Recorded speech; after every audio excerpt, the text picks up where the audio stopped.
Atenção, atenção, povo da terra.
Silencie os corações e escutem, porque trago a notícia que mudou a história deste mundo.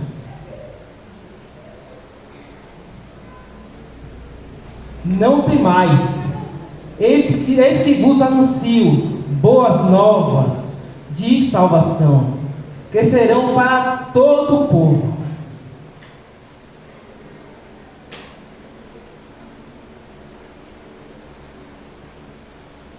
O Natal não é sobre uma data no calendário. Não é sobre presentes, não é sobre embrulhos. O Natal é sobre uma pessoa. O verdadeiro Natal é sobre um presente eterno. Um presente que mudou a história deste mundo.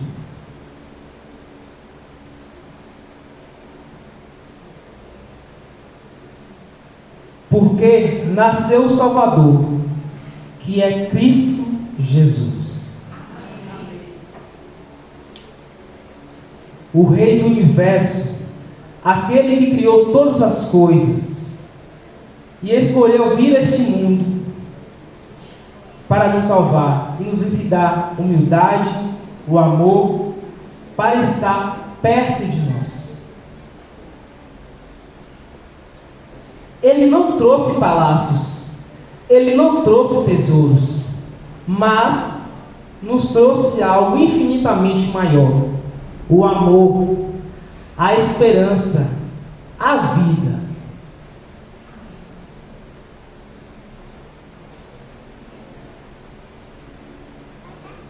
Todo o céu se alegrou e os anjos cantaram.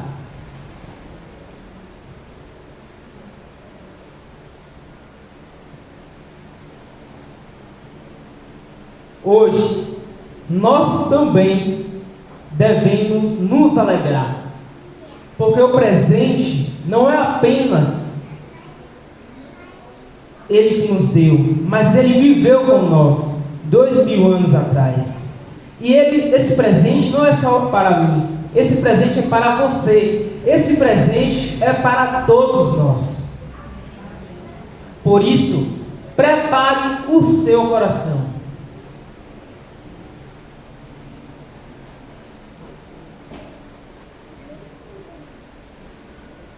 E que cada coração aqui presente lembre o maior presente que já recebemos.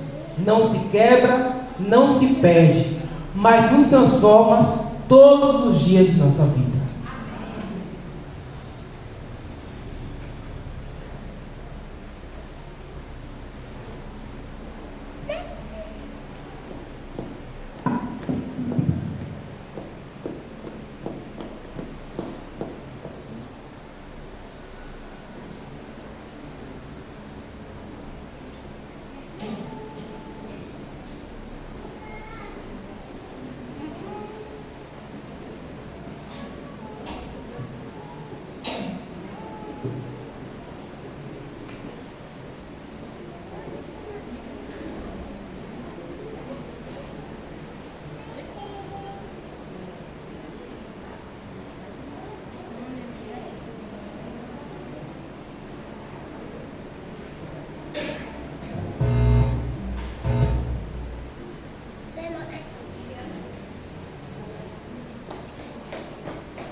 vestido tá muito...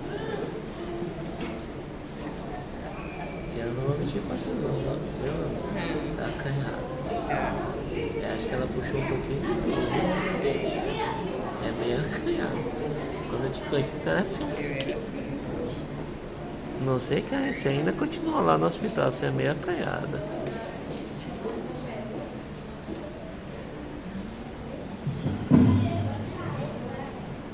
Oremos. Façamos a bênção final pela Escola Sabatina.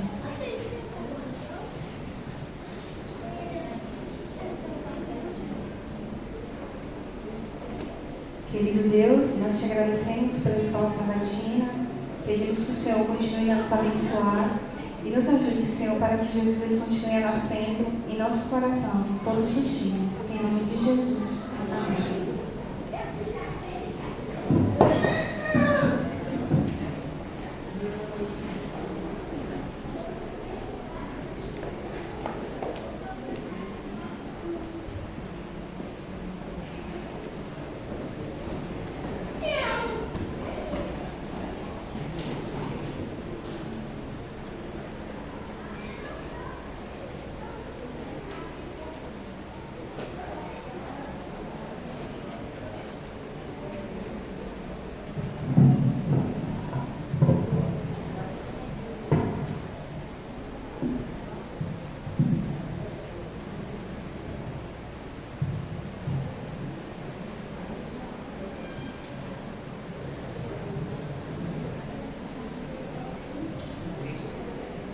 Vamos dar continuidade ao nosso culto de louvor e adoração ao nosso Deus, louvando o hino 336.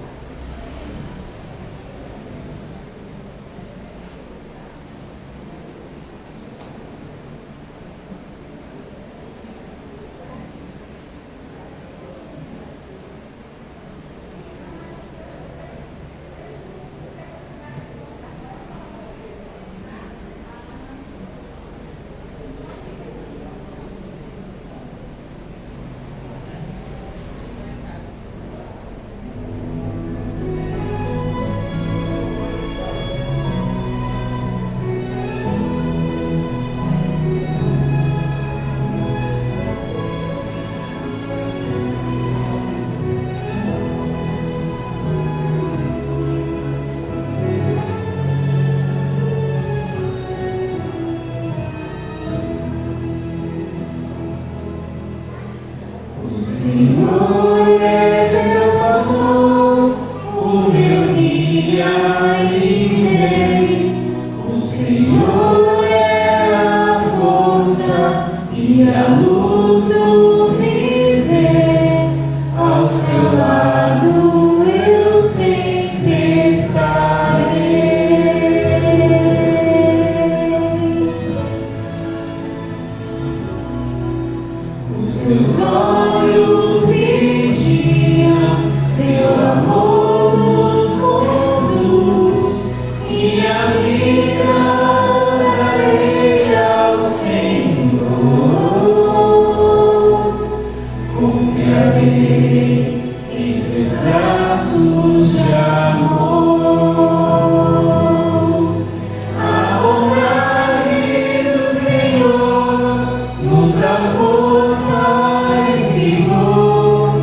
Provai e vede. Histórias de fé e fidelidade. História de hoje, quando Deus prepara o caminho. Meu nome é Irene, sou mexicana, estudei comunicação e mídia na Universidade de Monte Morelos. Fui voluntária por meio da SBA e atualmente estou morando no Brasil. Durante toda a minha vida, sonhei com a oportunidade de servir em algum lugar do mundo, mas não estava preparada, porque não falava inglês muito bem e só falava meu idioma nativo, que é o espanhol. Eu nunca tinha tido contato direto com outra cultura, mas pela graça de Deus, Ele permitiu que eu trabalhasse como consultora durante meus anos de universidade. Também conheci pessoas de muitos lugares e origens sociais diferentes. Isso me levou a viajar para os Estados Unidos e participar da bela atividade de colportagem. Durante esse período, aprimorei meu inglês e quando voltei ao México, recebi um chamado especial para trabalhar como professora de inglês em uma escola adventista na região de onde meus pais são. Sem ter nenhum conhecimento ou preparação para ser professora, muito menos na área de idiomas, fiz um esforço e consegui aprender ainda mais. Trabalhei por 2 anos nessa escola e, mesmo assim, estava procurando opções de voluntariado e, no momento menos esperado, surgiu a ideia e a oportunidade de servir na Ásia Central. Aceitei o chamado, abri mão de tudo o que tinha, porque em meu coração eu sabia que não seria apenas por um ano. Eu me despedi de meus pais, de toda a minha família e de meus amigos da igreja.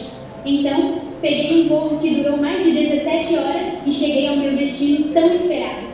As atividades que realizei durante meu primeiro ano foram ensinar espanhol e inglês. E, curiosamente, Deus já estava me preparando, pois o inglês é a base para se comunicar em outro país onde não se fala espanhol ou português. O tempo passou e mudei de país, mas continuei na mesma região do mundo, e isso me trouxe muitas lembranças agradáveis. E lá, eu pude ter uma família durante os 5 anos em que morei lá, e eles se tornaram um capítulo incrível em minha vida. Nos últimos 3 anos de serviço voluntário, trabalhei como produtora, cuidando de gravações, conteúdo para mídias sociais, e às vezes ajudava no centro de idiomas, onde outros voluntários trabalhavam como professores. E estar nessa parte do mundo não é fácil, pois a cultura é muito forte. A mentalidade e o estilo de vida são quase comunistas e não se pode fazer proselitismo abertamente. Apesar disso, testemunho milagres e a mão de Deus o tempo todo. 5 anos se passaram e eu também senti o desejo de continuar servindo a Deus, mas em um lugar diferente. Foi aí que Deus enviou alguém da América do Sul, enviou o pastor Johnny Oliveira e em uma conversa, ele me pediu o meu currículo. Fiz o que ele me pediu. Eu estava em constante oração e, graças a Deus, consegui vir aqui para o Brasil para trabalhar na área de serviço voluntário adventista. Agora, depois de 2 anos, trabalhando como consultora de marketing do serviço voluntário adventista da sede sul-americana, posso e tenho a oportunidade de ajudar muitos jovens para que eles também possam realizar o sonho que um dia tive. Minha fé cresceu ainda mais. Por estar longe de minha família em meu país, Deus me mostrou que Ele é meu Pai e que nunca me abandona. Ao assistir a este vídeo, convido-o a dar de todo o coração a parte que pertence ao Senhor, e Ele lhe dará mais do que você precisa. E se você tem o desejo de servir em qualquer lugar do mundo, convido-o a se preparar. Aprenda o idioma, matricule-se em uma escola missionária, transforme o mundo, transforme o seu mundo. Agora chegou a hora de adorarmos juntos, através dos dízimos e ofertas.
Mais uma vez, bom dia, amada igreja, feliz sábado.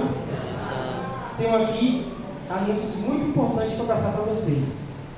O primeiro anúncio é sobre o nosso culto de quarta-feira, quarta-feira agora, pois teremos uma cantata de Natal, tá certo? Então, pedimos aos irmãos, aqueles que puderem, estejam aqui presentes, tá bom? Pois será um culto de louvor e adoração ao nosso Deus, tá bom? E é importante que possamos estar aqui adorando o nome do nosso Senhor. Quero lembrar também que na próxima quarta-feira, no caso no dia 31, teremos também o nosso culto de gratidão, como fazemos todos os anos. E aqui em minhas mãos eu tenho uns envelopes e quero dizer aos irmãos que ainda não pegaram, por favor sinalizem para que eu possa entregá-los, pois vocês colocarão aqui ofertas de gratidão ao nosso Deus, para agradecermos as bênçãos que o seu Deus tem nos concedido, amém? Então você pode estar colocando e trazendo durante o culto de gratidão. E um outro anúncio é que eu gostaria de lembrar aos irmãos que aqueles que ainda não trouxeram os alimentos, possam estar trazendo os próximos cultos para ajudarmos aquelas pessoas que tanto precisam, tá certo? Então que Deus nos abençoe.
Feliz sábado. Que a paz e a graça do nosso Deus esteja conosco, amém? Lá no Salmo 105, versículo 1 em diante diz: rendei graça ao Senhor, invocai o seu nome e fazei conhecido entre os povos os seus efeitos. Então, que Deus possa nos abençoar e que eu peço aos irmãos que nos ajoelhemos para falar do nosso Deus.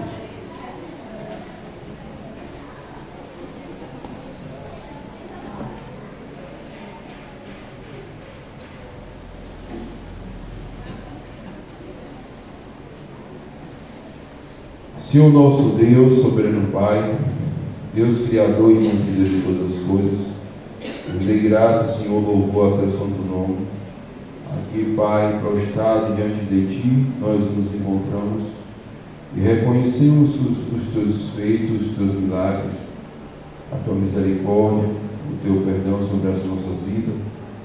Deus, nós Te clamamos, Pai, que o Senhor possa perdoar todos os nossos pecados, pensamentos, palavras. Tira de nós, ó Deus, tudo aquilo que tem entristecido o teu coração. Deus, eu te peço nesse momento que o Senhor nos abençoe, nos guarde, nos proteja, nos livre de todas as tentações. Deus, nós vimos aqui na tua casa com o propósito de te adorar, de exaltar e glorificar teu santo nome. Ó Deus, aceita, ó Deus, o dízimo, ó Deus, as ofertas, mas aceita, Senhor, as nossas vidas diante do teu altar. Aceita, Senhor, a adoração que nós viemos te adorar. Aceita os louvores, Senhor, que vai ser entoado. Pai amado, toma o teu servo ou a tua serva que vai falar através da tua palavra. Que ele não venha falar dele mesmo, mas inspirado por teu Santo Espírito. É que nós te pedimos, ó Deus, e te agradecemos em nome de Jesus. Amém.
importantíssimo da nossa história. Não que Jesus tenha nascido no dia 25 de dezembro, nós temos bem consciência disso. Entretanto, o importante é que Jesus nasceu. E todo dia é dia de falar do nascimento de Jesus. E como o momento estão falando ainda mais, que é o período do Natal, essa época do ano, nós iremos ter essa encenação feita pelas crianças. O Salvador do mundo que nasceu para nos dar esperança e certeza de vida eterna.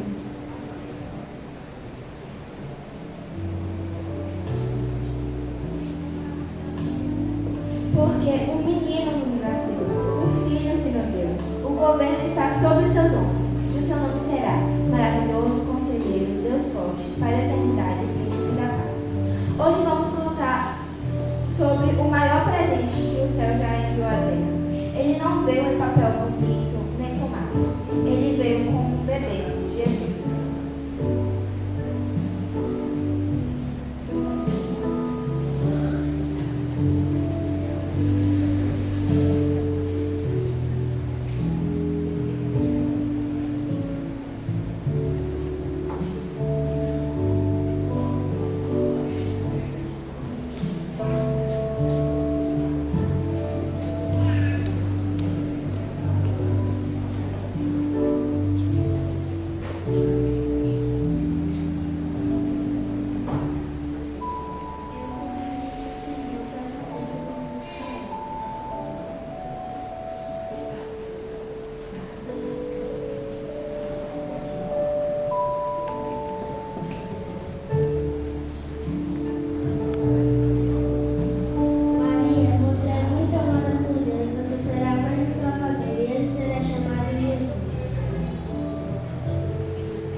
No lugar mais simples, nasceu o Filho de Deus, o presente que mudaria o mundo.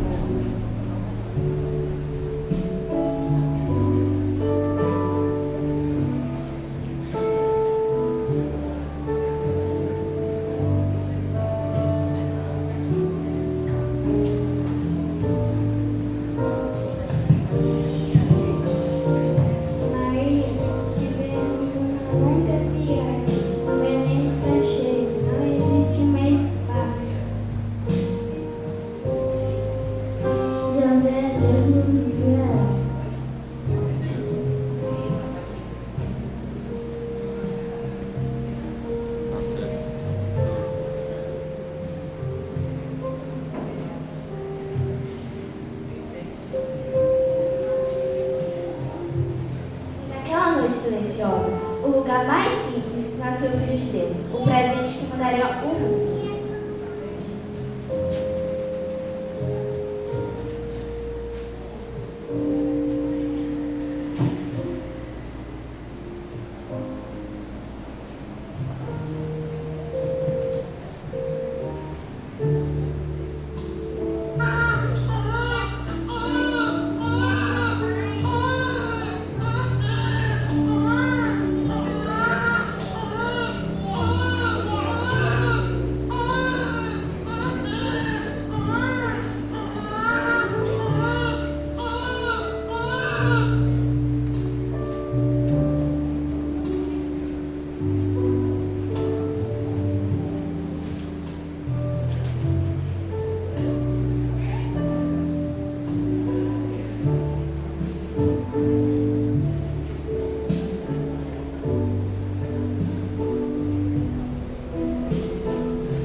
mente tranquila, parece até que o céu está mais brilhante.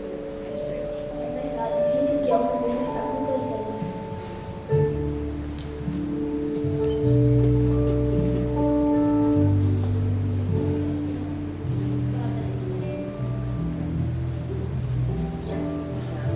Não tenha medo, eu trago uma grande notícia. Nasceu o Salvador, vocês o encontrarão em uma manjedoura. Olha, pai. Lisa. Mamãe.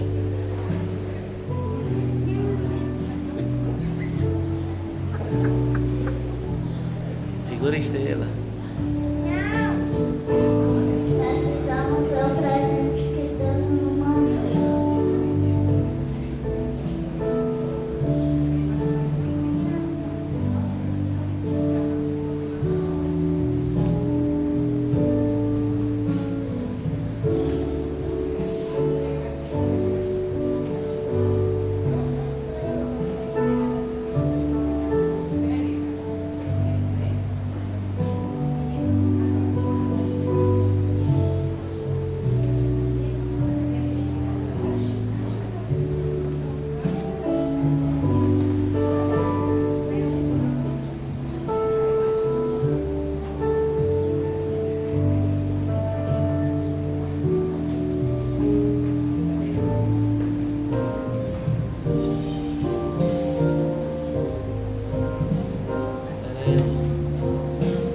O presente que Deus enviou naquela noite ainda continua conosco.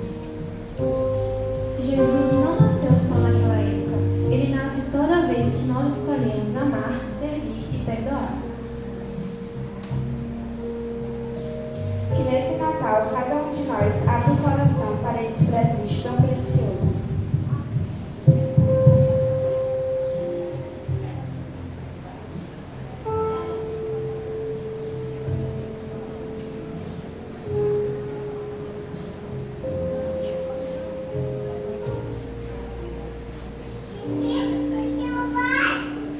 Obrigada, Jesus, por ser o nosso melhor presente.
Só pra salvar.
Feliz sábado a todos. Que a graça e a paz de nosso Senhor Jesus Cristo esteja e permaneça em nosso meio e em nosso coração. Amém? Antes de nós abrirmos a palavra de Deus, eu quero convidar você a fechar os seus olhos para nós orarmos, para poder então estudar a palavra. Querido Pai, nosso Deus poderoso, que habita nos céus e que está aqui em nosso meio por Tua graça, amor e misericórdia. Muito obrigado, Senhor, pelo privilégio de podermos nesta manhã estar na Tua casa para Te adorar, para bendizer o Teu nome, mas especialmente para sermos orientados e guiados pelo Teu Espírito Santo. Que a Tua palavra, Senhor, nesta manhã fale aos nossos corações e que Teu Espírito Santo, Senhor, repouse sobre cada um de nós individualmente, para que ao ouvirmos a Tua palavra também sejamos praticantes da mesma. É o que nós te pedimos em nome de Jesus. Amém. Queridos, hoje nós temos como tema Prisioneiros de Jesus. E antes de nós abrirmos a palavra de Deus, eu quero fazer uma pergunta para você. Alguma vez você já teve que fazer algo forçado? Você não queria, não gostava, mas disse assim: eu tenho que fazer isso. Querendo ou não, gostando ou não, eu vou ter que fazer. Já aconteceu isso com você? Só com essas pessoas? Coisa demais nunca aconteceu? Já aconteceu? Você tem que fazer algo forçado? Eu não queria, mas eu tive que fazer. Já aconteceu, né? Queridos, não fiquem tímidos não. A gente sabe que isso acontece, né? E especialmente com as crianças. E os adultos já foram crianças, né? Quantas vezes nós tivemos que fazer alguma coisa sem querer, sem gostar, mas fez por quê? Fez porque era o certo a fazer. Fez porque a mãe mandou, porque o pai mandou. Porém, queridos, fazer as coisas forçada é a mesma coisa de fazer as coisas por livre e espontânea vontade? É a mesma coisa ou não? Não, né? Quando a gente faz algo que a gente tem prazer, que a gente ama, a gente faz com alegria, né? A gente faz de forma que muitas vezes até nos emociona. Sabe, queridos, às vezes nós aconselhamos pessoas, especialmente crianças, adolescentes, a quando forem fazer uma faculdade, né, fazer para algo que goste, não é isso? Por quê? Porque quem trabalha com amor tem mais resultados. E além do mais, as pessoas que estão diante de profissionais que trabalham com amor também são beneficiadas. Quantas vezes a gente vai ao médico e diz assim: esse médico está ali só para ganhar dinheiro, né? Mas quando a gente vai que alguém tem amor à sua profissão, a gente diz: esse daí gosta mesmo de trabalhar, esse aí ama o que faz, ou essa daí. Queridos, fazer algo por amor é de fundamental importância. Porém, fazer algo forçado às vezes causa tristeza, amargura. Porém, e muitas das vezes são necessárias fazer coisas que nós não gostamos, mas que tem de fazer. Por quê? Porque o resultado é resultados bons, são resultados positivos. Eu quero pedir a você para abrir a palavra do Senhor. Antes, vou fazer mais uma pergunta. A gente vai abrir a Bíblia no livro de Filemon. Onde é que está o livro de Filemon? No Novo ou no Velho Testamento? Aonde? Quem acha que é no Velho? Quem acha que é no Novo? Quem está com medo de errar? Um bocado de gente com medo de errar, né? É vergonhoso, né? Alguns falam assim: é vergonhoso. Já pensou em dizer que é tal livro e não é tal texto no Antigo e não é, no Novo e não é? Já pensou? Queridos, não é vergonhoso não. É porque a gente abre pouco, alguns livros da Bíblia a gente abre poucas vezes. Temos que admitir que há livros que a gente não tem tanto interesse assim em estudar. Alguns tem algumas histórias que não são muito comoventes, alguns falam de alguns assuntos que a gente às vezes não gosta muito, né? E os livros pequenos, por incrível que pareça, são os que a gente lê menos. Já observou isso? Quando a gente recebe um livro de presente, se ele for pequeno, a gente lê mais rápido e de forma mais agradável, né? Porque o livro é pequeno, a gente vai ler mais rápido. Mas você já observou que quando este livro é a Bíblia, os pequenos a gente deixa para trás? A gente lê os livros grandes. Se eu perguntasse aqui quem já leu o livro de Mateus, quase todo mundo ia levantar a mão em Gênesis e Salmos. Mas aí, quando é Filemon, alguns não leram, outros leram, mas não lembram, outros leram só quando fez ano bíblico, e aí fica difícil lembrar mesmo. Mas, querido, o livro de Filemon, ele traz uma história que é bastante enriquecedora e que nós precisamos colocá-la em prática em nossa vida. Nós precisamos nos deleitar no livro de Filemon, porque traz uma história extraordinária.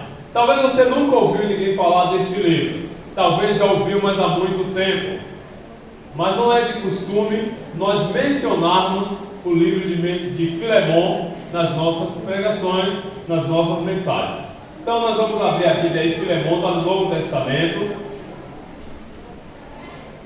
Filemon não é um livro tão difícil assim de achar. Se você achar Hebreus, você volta aí uma página que está antes de Hebreu e está depois de Tito. Filemon, o livro é pequeno, é só um capítulo, e hoje, quem nunca leu vai ler, a gente vai ler o livro todo de Filemon. Vamos fazer isso dividindo em 3 partes para não ficar enfadonho. Então a gente vai ler o livro de Filemon em 3 partes. Primeiro a gente vai ler do verso 1 ao verso 7, depois a gente lê um pedacinho e lê o restante para finalizar. Tá certo? Então a gente já orou, já abriu a palavra, amém? Todos abriram a Bíblia? Amém. Então agora a gente vai poder ler essa história. Acompanha aí, diz: Paulo, prisioneiro de Cristo Jesus, e o irmão Timóteo, ao amado Filemon, também nosso colaborador, e a irmã Áfia e Arquipo, nosso companheiro de luta, e a igreja que está em tua casa. Graça e paz a vós outros, da parte de Deus nosso Pai e do Senhor Jesus Cristo. Verso 4: Dou graças ao meu Deus, lembrando-me sempre de ti nas minhas orações, estando ciente do teu amor e da fé que tens para com o Senhor Jesus e todos os santos, para que a comunhão da tua fé se torne eficiente no pleno conhecimento de todo o bem que há em nós para com Cristo. Verso 7: Pois, irmão, tive grande alegria e conforto no teu amor, porquanto o coração dos santos tem sido reanimado por teu intermédio. A gente vai dar uma pausa até aí no verso 7, e eu quero, queridos, falar para você que a gente vai falar sobre 3 personagens neste capítulo 7. A gente vai falar um pouquinho sobre Filemon, a gente vai falar um pouquinho sobre Paulo e vai falar sobre Onésimo, que ainda não citamos nestes versos, mas nos versos que nós vamos ler daqui a pouco, peço que você não fique lendo agora, que você tenha sua atenção voltada para o púlpito, para podermos entender a mensagem desta manhã. Embora vamos ler o livro todo, mas não precisa ler agora, espera um pouquinho, tá certo? Então já lemos aí a primeira parte, que é até o verso 7, e nós vamos abordar acerca desses personagens. Queridos, sobre Paulo, nós sabemos muita coisa sobre Paulo, não é verdade? É bem rotineira as pregações em nossa igreja citarmos o nome deste homem que foi um gigante na fé, né? Paulo, um homem que muitas vezes a gente lê os seus escritos e a gente diz assim: como eu queria ser igual a Paulo. Você já disse isso? Muitos de nós, queridos, gostaríamos de imitar este homem que foi um gigante na fé. Um homem que lutou por Jesus até o fim, a ponto de exclamar que ele combateu o bom combate, completou a carreira e guardou a... E quem é que não quer isso, né? Qual é o cristão que não quer ir até o fim por Jesus? Permanecer firme. Paulo, queridos, é um homem que, diante dos conhecimentos que temos a respeito da Bíblia, Paulo dispensa comentário. A palavra já deixa claro o tipo de homem que Paulo havia se tornado. Mas Paulo, queridos, ele compartilhava aquilo que ele ia aprendendo com as igrejas e com pessoas que ele muito amava. Paulo escreveu somente no Novo Testamento, é onde está a sua participação. Ele escreveu mais da metade do Novo Testamento, 14 livros dos 27 foram escritos por este homem. E Paulo, queridos, ele não escreveu somente à igreja, ele escreveu também a pessoas. Paulo escreveu, por exemplo, a Timóteo, a Tito, e nessa carta que nós lemos agora, ele estava escrevendo para quem? Para quem ele estava escrevendo? Para Filemon, um irmão muito amado e muito querido. Queridos, você tem costume de escrever? Você gosta de escrever? No dia de hoje parece que isso é piada, né? Escrever. Quem que quer escrever hoje? É um ou outro. É difícil as pessoas gostarem de escrever. Muitos dizem assim: eu tenho preguiça, né? Por mais que eu tente, eu não consigo. Hoje as coisas estão mais modernas, né? Antigamente tinha que escrever, mas depois as pessoas começaram a digitar. E hoje não precisa nem digitar, né? É só falar, né? Só mandar uma mensagem, é uma mensagem de voz, só falar que a tecnologia digita pra gente. Queridos, as coisas estão se tornando fáceis. Agora, na época de Paulo não tinha essas coisas. E eu fico pensando, já pensou se tivesse? Será que este conteúdo ia chegar para mim e para você hoje? Você já observou que as coisas que são registradas, anotadas, elas se cumprem com mais facilidade? E por mais que esteja em um papel, parece que é mais duradouro. Você concorda comigo? Às vezes a gente coloca tudo no aparelho, né? Ou em um cartãozinho. Mas pode acontecer dar um pane, não pode? Pode acontecer quebrar, perder. Mas o que está registrado dificilmente é apagado. E quando a gente vê, pensa na palavra de Deus, na Bíblia. Quanto tempo a Bíblia foi escrita e ela ainda está intacta. E nós podemos ler, queridos, Paulo, ele escrevia para as pessoas, mas a gente pode ver que o escrever não é a mesma coisa de digitar. Embora esse não é o nosso assunto nessa manhã. Mas escrever não é a mesma coisa de digitar. Alguma vez você já se emocionou porque alguém pegou um texto, copiou e mandou para você mais 1000 pessoas? É difícil, né? Mas quando alguém escreve a próprio punho, faz diferença? Na minha vida faz, viu? Se você me escrever um texto, se você escrever, pode dar 10 páginas. Eu vou ler tudo. Mas se você me mandar uma mensagem que tem que passar muito, eu não vou ler não. A mensagem pode ser bonita, mas eu não vou ler toda. Eu vou ler o início, depois eu vou avançando, vou para o final. Tem uns que só vai logo para o final, né? Só quer saber logo da conclusão. E tem uns que nem olham, faz de conta que nem viu. E às vezes eu também faço isso. Faço, sabe por quê, queridos? Porque aquilo que não traz sentimentos não mexe com a gente. Quando você dedica tempo para escrever, é porque aquilo e a pessoa que vai receber é importante para você. Nas palavras aqui de Paulo a Filemon, você consegue ver a importância que Filemon tinha para Paulo. Ele já começa dizendo que Filemon era um homem para ele, era uma pessoa amada. E Paulo, queridos, ele diz mais algumas coisas que chamam a nossa atenção. Por exemplo, ele diz que nas suas orações, ele sempre lembra de quem? De Filemon. Quem era, queridos, Filemon? Nós não temos muitos textos na Bíblia falando a respeito deste homem, mas nesses versos que nós lemos, já fala bastante sobre ele. Filemão era um discípulo de Paulo. Filemão, queridos, aprendeu o que era servir e o que era amar a Jesus. E Filemão, queridos, após aprender isto, de um dos maiores missionários que este mundo já teve, Paulo, após ele aprender com Paulo, ele coloca em prática aquilo que ele aprendeu. E Filemão agora, se você fosse descrever nessas linhas, quem era Filemão? Filemão, queridos, discípulo de Paulo, um homem amado, um homem cheio de fé, um homem que cuidava do povo de Deus. A gente finalizou o verso 7, dizendo que ele reanimava os santos. E quem eram os santos? Quem são os santos? Mencionado aqui quem eram os santos? Quem era, queridos? A igreja de Deus. Quem era Filemão mais? O que mais a Bíblia diz? Ele era um líder.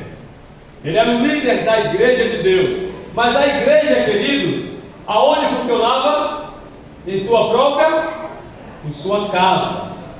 Filemão, queridos, havia aprendido com Paulo a amar os seus irmãos, a cuidar dos seus irmãos. Ele havia aprendido que Jesus Cristo tinha prioridade na sua vida.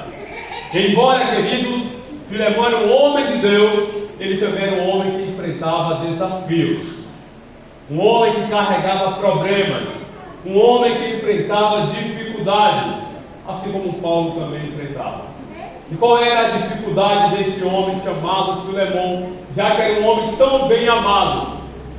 Você já experimentou dar um estudo bíblico para alguém e depois ver esta pessoa se converter verdadeiramente, não só descer as águas, mas se converter, trabalhar para Jesus, se tornar um líder da igreja de Jesus? Você já viu isso acontecer com alguém assim bem de pertinho? Você já experimentou a alegria que é discipular alguém para Jesus? Era a alegria, queridos, que Paulo tinha ao ver e saber sobre Filemão. Eu dou graças a Deus, disse Paulo, por sua vida. Queridos, Paulo amava demais a este homem chamado Filemão, que tinha essa intimidade com Deus, mas que carregava ainda um grande problema que precisava ser resolvido. Quero convidar você a continuar a leitura, para a gente ir à segunda parte dessa reflexão, dessa mensagem. Aí mesmo em Filemão, a partir do verso 8.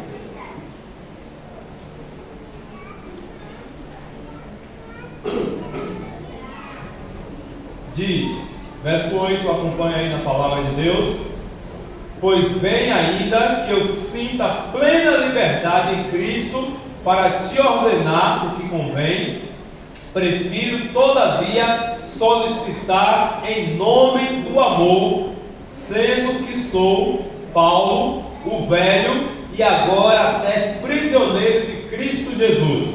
Queridos, a gente vai continuar, só abrir parênteses aqui para falar rapidinho sobre isso aqui. Paulo lhe disse que ele tinha autoridade para fazer o quê? Para dar uma ordem a Filemão. Mas ele preferia fazer isso em nome do amor. Paulo preferia pedir, aconselhar, conversar. Queridos, Paulo tinha autoridade para ordenar Filemão. Por que ele tinha essa autoridade?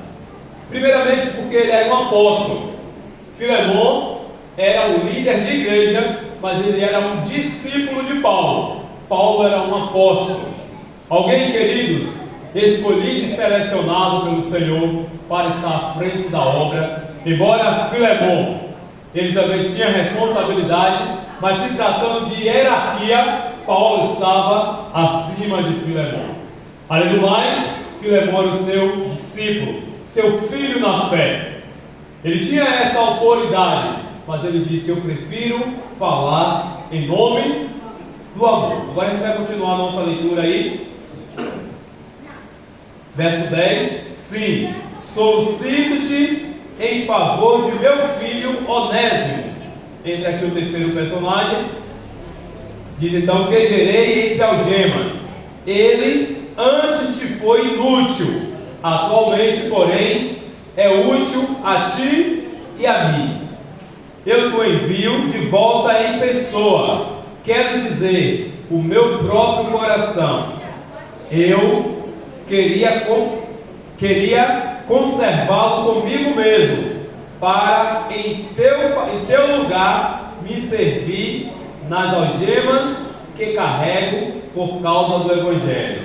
Nada, porém, quis fazer sem o teu consentimento, para que a tua bondade não venha a ser como que por obrigação, mas de livre vontade, pois acredito que ele veio a ser afastado de ti temporariamente, a fim de que o recebas para sempre. Verso 16: não como escravo, antes muito acima de escravo, como irmão caríssimo, especialmente de mim, e com maior razão de ti, quer na carne, quer no Senhor. Se portanto me consideras companheiro, recebe-o como se fosse a mim mesmo. E se algum dano te fez, ou se te deve alguma coisa, lança tudo em minha conta. Eu, Paulo, de próprio punho o escrevo. Eu pagarei, para não te alegar que também tu deves até a ti mesmo. Sim, irmão, que eu receba de ti no Senhor este benefício. Reanima-me o coração em Cristo. Queridos, Paulo agora apresenta aqui o terceiro personagem da nossa reflexão, que é Onésimo. Quem era Onésimo? Nós já falamos quem era Paulo, quem era Filemon e quem era Onésimo. Queridos, Paulo menciona que ele conheceu Onésimo aonde? Aonde ele conheceu Onésimo? Entre algemas. Poderíamos dizer na prisão. Paulo conheceu Onésimo na prisão. E quem era esse homem, esse Onésimo? Onésimo era um escravo, fugitivo e prisioneiro. Sabe, queridos, a vida de um escravo nunca foi boa. É bom ser escravo? Claro que não. Era bom no passado? Claro que não. Ser escravo nunca foi algo agradável. Por quê? O escravo, queridos, ele não tinha vontade própria. O escravo tinha que fazer tudo que lhe era ordenado. E além do mais, queridos, até os filhos que um escravo tinha pertencia ao seu senhor, ao seu patrão. A vida de escravo era uma vida de miserável. Alguém que não tem? Que não tem nada. E Onésimo, queridos, claro, estava insatisfeito com esta vida. E de repente, a Bíblia diz que Onésimo foi parar na prisão. Paulo também estava lá na prisão. E Paulo, é interessante que este livro de Filemon começa dizendo que Paulo era um prisioneiro, mas um prisioneiro de quem? De quem que ele era prisioneiro? De Cristo. Mas Paulo também estava preso literalmente. Ele estava na prisão, aonde ele conheceu Onésimo. Queridos, pelo qual motivo Paulo havia sido preso? Por matar? Por roubar? Qual foi o pecado que Paulo havia cometido para estar na prisão? Paulo, queridos, estava preso por mencionar a palavra do Senhor, por confessar que Jesus Cristo era Filho de Deus, que ressuscitou dentre os mortos. E sabe, queridos, estava lá Paulo na prisão por falar a verdade, por pregar a verdade. Porém, queridos, foi lá que ele conheceu Onésimo e foi lá que ele pregou para Onésimo e se tornou filho de quem? Onésimo se tornou filho de quem? De Paulo. Em que sentido? Espiritual, claro. Paulo havia levado a mensagem para Onésimo na prisão, que havia agora se convertido. Queridos, se Onésimo se converteu na prisão, isso significa que ele não foi preso pelo mesmo motivo de quem? De Paulo. Onésimo estava preso por cometer delitos, coisas erradas. Alguns pregadores, inclusive o pastor Bulhon, dado este assunto, dado algumas falas aqui do texto, conclui que Onésimo havia roubado e por isso estava preso. E o que nos leva a entender que Onésimo já havia roubado antes foi justamente o fato de um escravo fugir da cidade de Colosso, aonde morava Filemon, e ir parar em Roma, que era totalmente distante. Como ele foi parar lá? Se um escravo não tinha nada. De que forma ele foi parar neste lugar? Queridos, então acredita-se que Onésimo havia roubado Filemon para poder fugir daquela cidade. Só, queridos, alguém que rouba e não se converte, ou seja, alguém que está afundado, não simplesmente o roubo, mas alguém que está afundado no pecado e não permite que Jesus purifique a sua vida, ela pode estar aqui, pode estar no Japão, ela tem os mesmos traços, as mesmas tendências, as mesmas vontades, porque quem muda o homem, quem transforma o homem é Jesus Cristo. É o Espírito de Deus. E Onésimo, queridos, havia fugido de Colosso porque não queria ser escravo, e agora ele estava na prisão. Queridos, se a vida de escravo não é boa, imagine agora a vida de um prisioneiro. Você pode pensar hoje nas prisões modernas, que não é tão ruim assim, embora prisão é sempre prisão. Porém, queridos, as prisões de antigamente eram no calabouço, era junto com ratos, com baratas, era comendo restos, era, queridos, fazendo as suas necessidades e se alimentando ali no mesmo lugar. As prisões de antigamente era terrível. Ser escravo não é bom, e ser prisioneiro é pior ainda. Onésimo agora, queridos, permanecia sendo escravo. Por quê? Porque não havia sido libertado. A Bíblia diz assim, que se pois o Filho vos libertar, verdadeiramente sereis. Quem liberta, queridos, verdadeiramente o homem, o ser humano, é quem? É Jesus Cristo. Ele é quem liberta. E Onésimo, queridos, enquanto não havia sido libertado, Onésimo ainda era um escravo. Escravo, cometeu delitos, provavelmente o furto, estava na prisão, em uma vida de miséria. Porém, queridos, foi lá que ele se depara com a palavra de Deus, e a palavra de Deus transforma, a palavra de Deus liberta. Sabe, queridos, muitas pessoas, como Onésimo, estão querendo fugir da sua prisão. Só que quando tenta fugir da prisão, parece que se afunda ainda mais. Você já tentou sair de uma situação complicada e em vez de melhorar a situação foi complicando ainda mais? A Bíblia nos mostra tantos exemplos assim, né? Você lembra de Davi? Davi quis fugir, quis remediar, consertar a situação por ele mesmo, e o que aconteceu? Se aprofundou no pecado. Antes era um homem adúltero, mas se tornou um homem mentiroso, um assassino. E assim, queridos, é a vida de alguém que tenta fugir da escravidão sem buscar a ajuda do libertador, que é Cristo Jesus. E sabe, queridos, vou contar uma história para você. Não estou finalizando ainda, temos a terceira parte, mas eu tenho uma história para contar a você de uma mulher. Uma certa vez, ela procurou um pastor da nossa igreja e ela estava desesperada, porque ela disse que precisava de 40 mil para pagar suas dívidas. E isso não foi agora. Isso já tem mais de 10 anos, muitos anos. E ela precisava de 40 mil. Eu estou enfatizando isso porque se 40 mil hoje é difícil conseguir, imagine há 10, 15 anos atrás. Era difícil. E esses 40 mil, queridos, ela precisava para pagar dívida.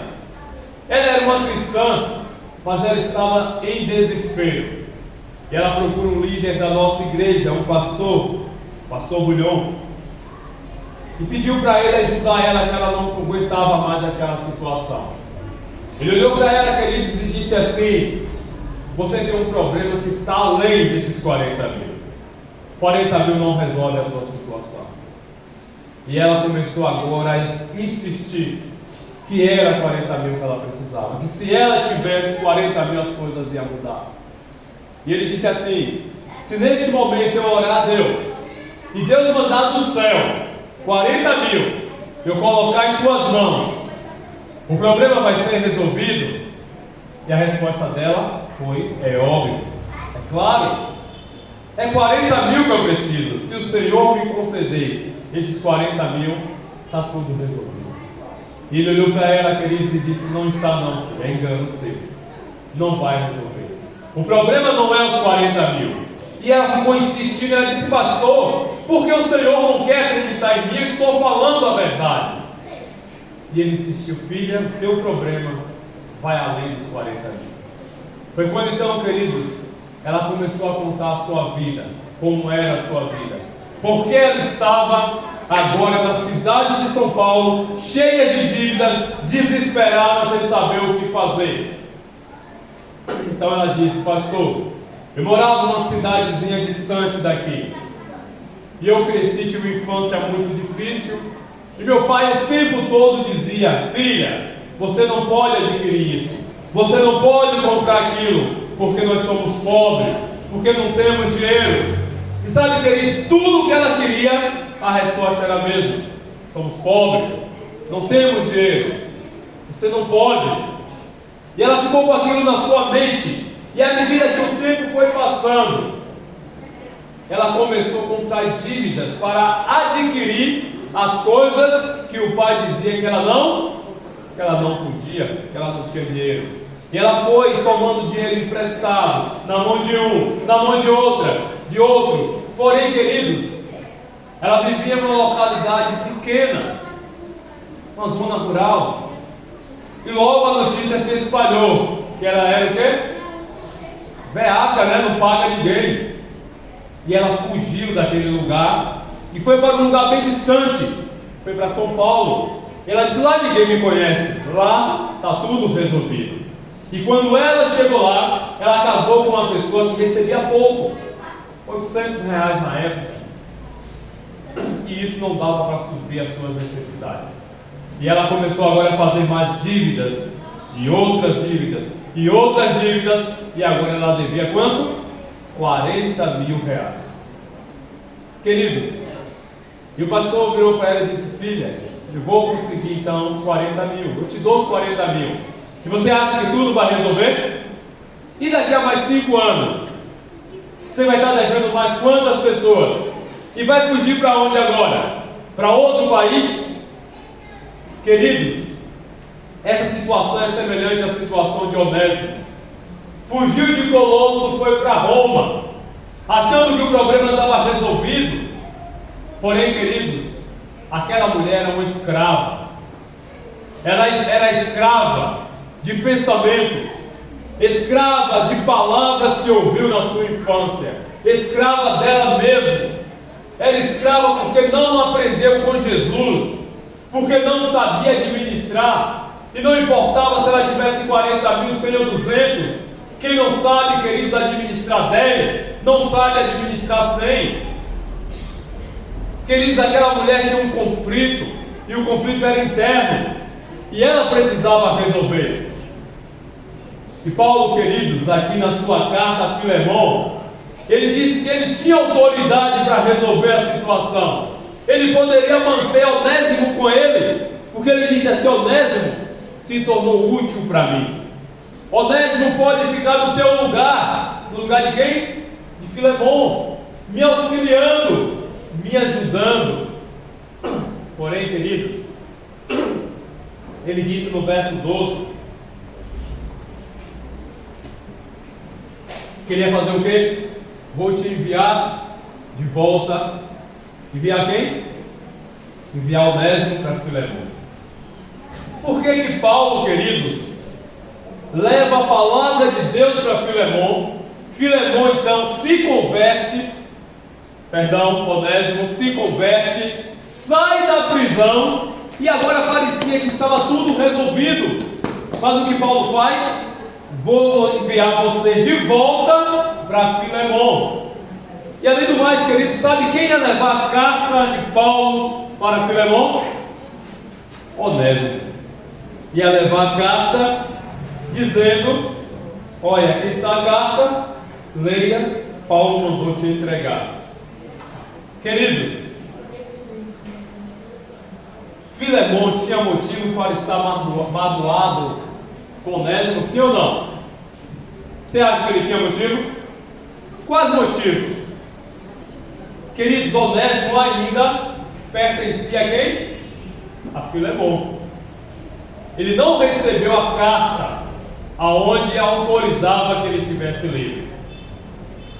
Onésimo era um fugitivo. Onésimo havia aprontado, e a Bíblia diz: ele foi inútil para você. O que é algo inútil? Sem valor. Paulo estava dizendo: Onésimo para você não valia nada, mas hoje ele é um homem útil. Quem faz isso na vida de uma pessoa, queridos? É Deus. É Jesus que nos faz dar a volta por cima, que nos faz vencer aquilo que parece ser impossível, aquilo que a gente lutou a vida toda para vencer e não conseguiu. Jesus Cristo entra em nossa vida e diz: você está liberto. Jesus transforma, queridos. Porém, queridos, há conflitos internos que nós precisamos resolver. Jesus transforma a sua vida. Jesus te dá nova oportunidade. Porém, os conflitos internos precisam ser resolvidos. Foi por isso, queridos, que Paulo enviou Onésimo de volta. E sabe, queridos, Filemon, com tantos motivos para odiar Onésimo, para detestar, para castigar, para mandar açoitar, porque ele tinha autoridade para isso.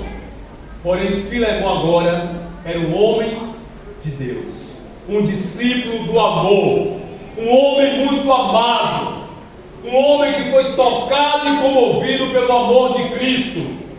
E o que Paulo escreveu a respeito do amor? O amor de Cristo me constrange, me motiva.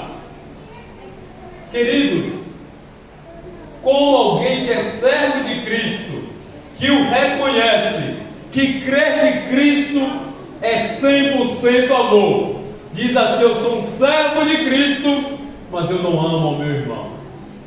Eu sou um servo de Cristo, eu sigo os passos dele, mas eu não perdoo. Eu não perdoo porque ele me magoou, porque me pisou, porque me humilhou, porque me xingou, me maltratou. Queridos, Filemon tinha muitos motivos para odiar Onésimo. Porém, queridos, no verso 16, eu quero reler com você. Paulo disse assim: após dizer que enviar Onésimo, ele disse para que Filemon recebesse, e disse assim: não como, mas como? Era como que ele deveria receber? Antes, muito acima de escravo, como irmão caríssimo, especialmente de mim, e com maior razão de ti, quer na carne, quer no Senhor.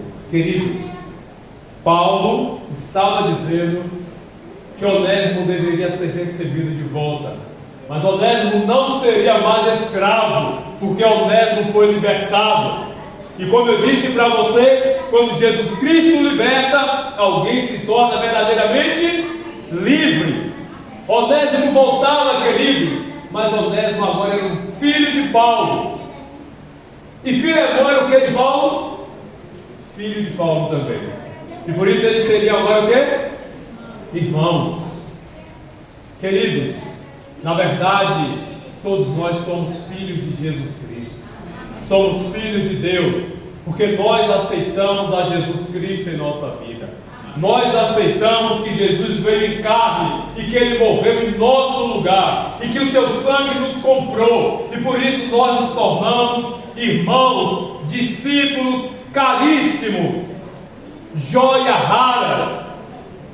Queridos, não magoe, não machuque a joia preciosa de Jesus Cristo.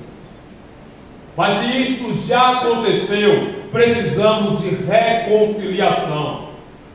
Onésimo voltou, queridos, e Paulo disse assim: eu poderia exigir que você fizesse isso, que você o perdoasse e o libertasse, mas vocês dois precisam resolver. Vocês precisam conversar. Onésimo precisa ser aceito, precisa confessar o seu erro, o seu pecado. E Filemão, como servo de Deus, como alguém que cuida dos servos de Deus, precisa conceder o perdão. Queridos, vamos à conclusão da nossa história, mas antes eu vou ler o livro de João. Não precisa você abrir aí, para nós ganharmos tempo. João, capítulo 4, versos 7 e 8 diz assim: amados, amemo-nos uns aos outros, porque o amor procede de Deus, e todo aquele que ama é nascido de Deus e conhece a Deus. Aquele que não ama não conhece a Deus, pois Deus é. E você é um discípulo de Cristo, você é um servo de Deus, e você é um filho de Deus, amém? E você conhece a Deus, e por isso você ama, porque você conhece a Deus. Porque você ama, você conhece a Deus. Porque você foi comprado por preço, você entende que precisa amar e cuidar dos seus irmãos. Então, queridos, concluindo o livro de Filemão, verso 21 em diante, diz assim: certo como estou da tua obediência, eu te escrevo, sabendo que farás mais do que estou pedindo, e ao mesmo tempo prepara-me também pousada, pois espero que por vossas orações vos serei restituído. Saúde, Epáfras, prisioneiros comigo em Cristo Jesus, Marcos, Aristarcos, Demas e Lucas, meus cooperadores. A graça do Senhor Jesus Cristo seja com vosso espírito. Queridos, Paulo, na sua introdução, no verso 3, ele disse assim: graça e paz a vós outros, da parte de Deus, nosso Pai, e do Senhor Jesus Cristo. Graça e paz.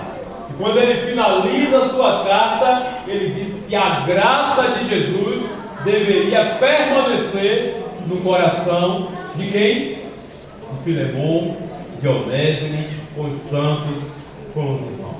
Queridos, como é possível nós termos uma vida de paz se nós estivermos em conflito com os nossos irmãos?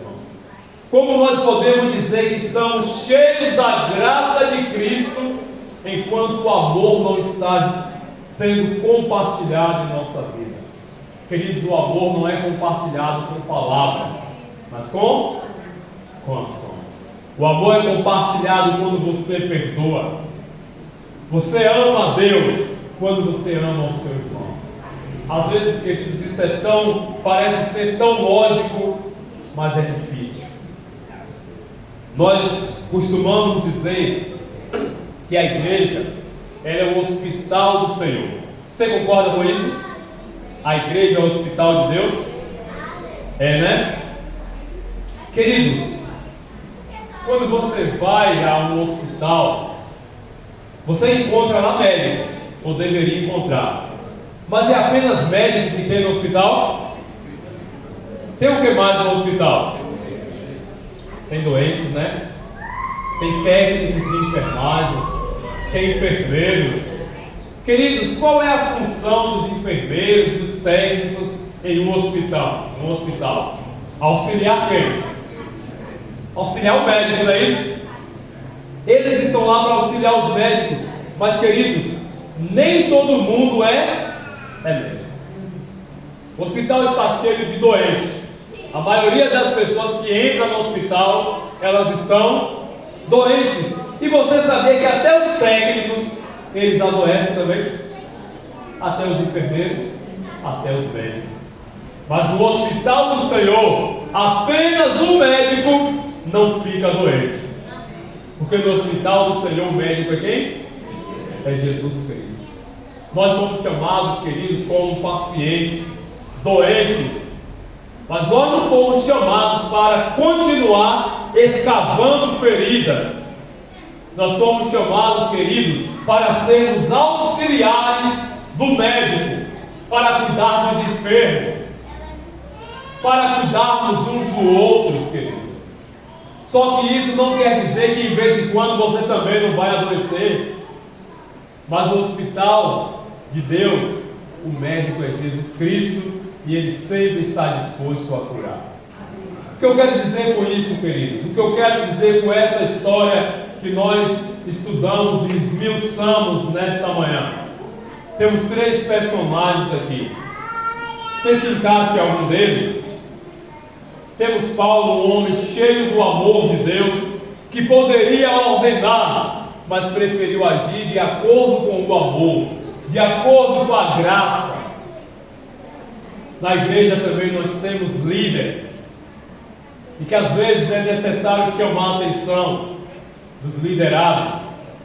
Quero dar um recadinho para você: faça isso como Paulo fazia.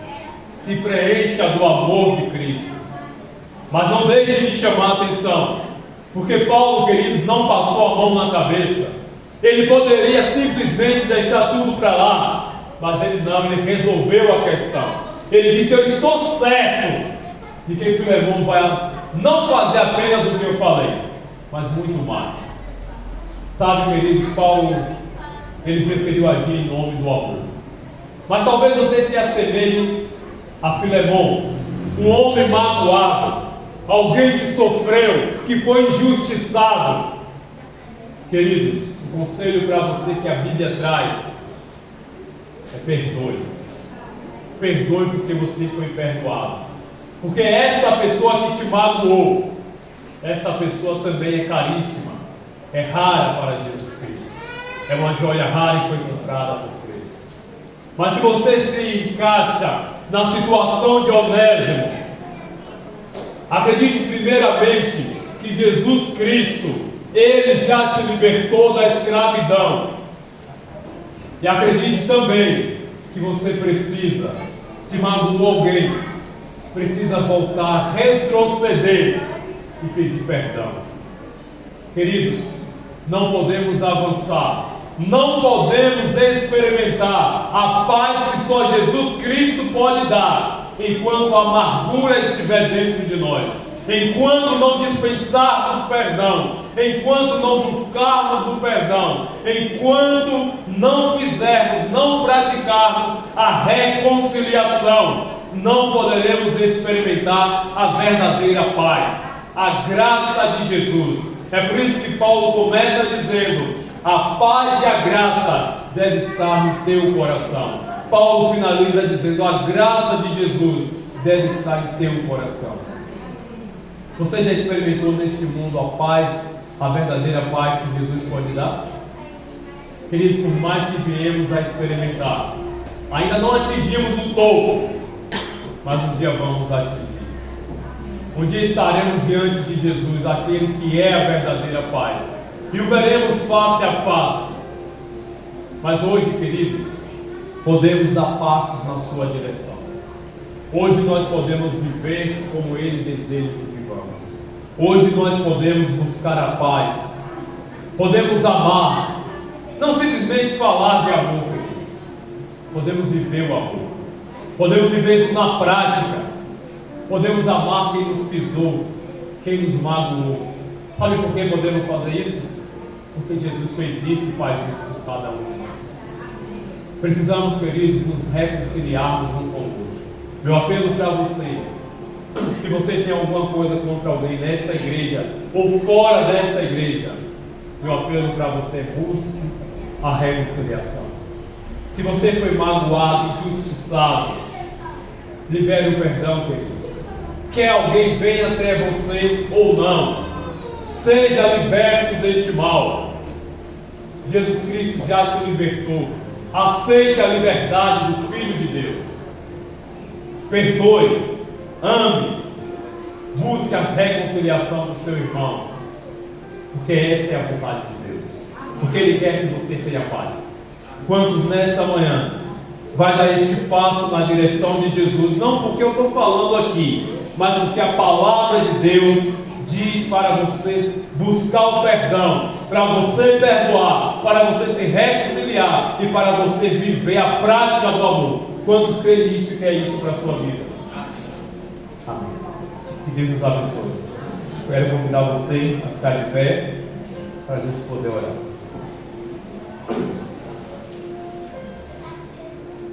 Eu concluo, queridos, dizendo que Paulo disse no livro de Gálatas, capítulo 2, verso 20: logo, não sou mais eu que vivo, mas Cristo vive em mim. E este viver que eu tenho, o que eu vivo pela fé no Filho de Deus, o qual me amou e a si mesmo se entregou por mim e por você.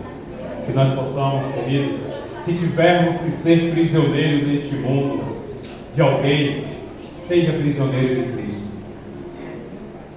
Viva por amor a Cristo. Viva para fazer a vontade de Cristo. Quando Paulo disse, queridos, eu sou um prisioneiro de Cristo, é porque, queridos, o motivo da sua prisão era o amor a Cristo. O motivo, queridos, de ele estar ali é porque ele amava Cristo. O motivo de prosseguir até o fim, mesmo nas dificuldades, é porque ele aprendeu, queridos, que ele deveria servir inteiramente a Jesus Cristo. Que nesta manhã nós aprendamos com Paulo e nós possamos deixar Cristo viver em nossa vida. Deus amado e poderoso, obrigado, Senhor, por tudo que o Senhor tem feito em nós e por cada um de nós. Que o Senhor nos ajude, Pai. A missão de se reconciliar pode ser fácil para alguns e difícil para outros. Muitas vezes somos magoados, muitas vezes escutamos coisas que não deveriam, às vezes recebemos um pisão no pé, e às vezes, Senhor, um pisão no outro pé, e as coisas ficam difíceis, Senhor, mas nós te pedimos, Pai, nos ajuda a liberar o perdão, nos ajuda, Senhor Deus, a prosseguir olhando para o alvo, que o nosso alvo não está à nossa frente, o nosso alvo está no alto, é Cristo Jesus, o nosso Senhor. Nos ajuda, Senhor Deus, a prosseguirmos, a perdoar porque fomos perdoados, a amar porque somos muito amados. Como diz a tua palavra, nós amamos porque o Senhor nos amou primeiro. Nos ajuda a vivermos isso na prática, Senhor. Ajuda-nos, Senhor, que temos muitas vezes o coração duro, que muitas vezes nos achamos cheios dos motivos, cheios das razões. Nos ajuda a vivermos como Jesus viveu aqui neste mundo, a sermos humildes e mansos de coração, a confessarmos os nossos erros, a vivermos em paz, porque Jesus é o promovedor da paz. Nos ajuda a vivermos como Ele, a sermos pacificadores. Nos ajuda, Senhor, a sermos um discípulo de Cristo, cheio do amor, cheio do perdão, cheio da graça, cheio da paz que vem do céu, a paz que excede todo o entendimento. Obrigado, Senhor. Nos ajuda, nos abençoa, nos perdoa por nossas faltas, nos liberta de todo mal, nos liberta do eu, nos liberta, Senhor, de nós mesmos. e nos ajuda a vivermos para Cristo. Daqui para frente, o viver neste mundo seja Cristo. Toma-nos em tuas mãos, Senhor, nos leva em paz, nos molda, nos transforma, nos prepara para o teu reino eterno. São bênçãos que nós pedimos em nome de Jesus. Amém.